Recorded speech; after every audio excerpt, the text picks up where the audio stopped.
கொலைவெறி தாக்குதல். சிவகங்கை மாவட்டம் மானாமதுரை அருகே உள்ள இடைக்காட்டூர் கிராமத்தில் மது போதையில் 3 இருசக்கர வாகனங்களில் வந்த 9 நபர்கள் பட்டியலின இளைஞரை அரிவாளால் வெட்டி பின்பு தெருவில் வந்தவர்களையும் வெட்டி பரபரப்பை ஏற்படுத்தி உள்ளனர்.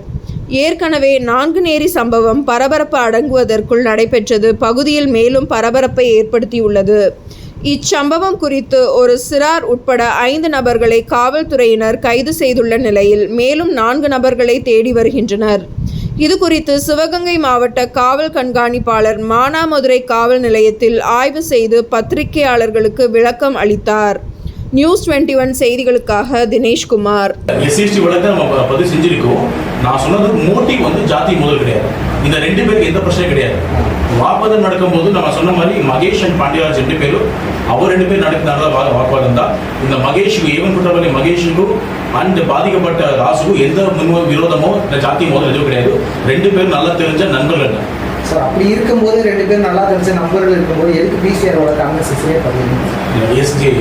பாதிக்கப்பட்டவரும் எஸ்சிஎஸ்டி இருக்கும்போது நம்ம அந்த கம்யூனிட்டி எஸ்சி கம்யூனிட்டி சேர்ந்தபோது நம்ம கண்டிப்பாக எஸ்சிஎஸ்டி வழங்கு நம்ம பதிவு செஞ்சிடும். மோரோவர் கம்ப்ளைண்ட் கொடுக்கும்போதே ராசு அந்த செக்ஷன் வர மாதிரி கம்ப்ளைண்ட் கொடுத்துருக்காங்க. சார் சிவகங்கை மாவட்டம் தொடர்ந்து இந்த ஜாதி மூலம் அதிகரிச்சுட்டே வருது. இப்போ லாஸ்ட்டாக இளம்பூர் மிகப்பெரிய இஷ்யூ ஆச்சு. இப்போ அடுத்து இந்த பிரச்சனை இருக்கு.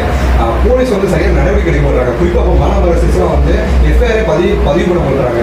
இது கட்ட பஞ்சாயத்து நடக்குது அப்படின்னு பொதுமக்கள் மிகப்பெரிய குற்றச்சாட்டு தொடர்ந்து வலியுறுத்திட்டே வராங்க.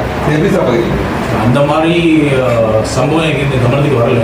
எது இருந்தால் குறிப்பிட்ட சம்பவம் இருந்துச்சுன்னா நீங்கள் நேராக பார்க்கலாம். ஈவன் பப்ளிக் கூட என்ன நேராக பார்க்கலாம். டெய்லி நான் பிடிஷன் வாங்கிட்டு இருக்கேன் நம்ம டிபிஓவில்.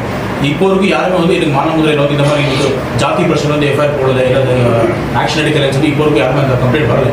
வந்தால் கண்டிப்பாக நான் அந்த ஆஃபீஸ் நடவடிக்கை. Thank you sir.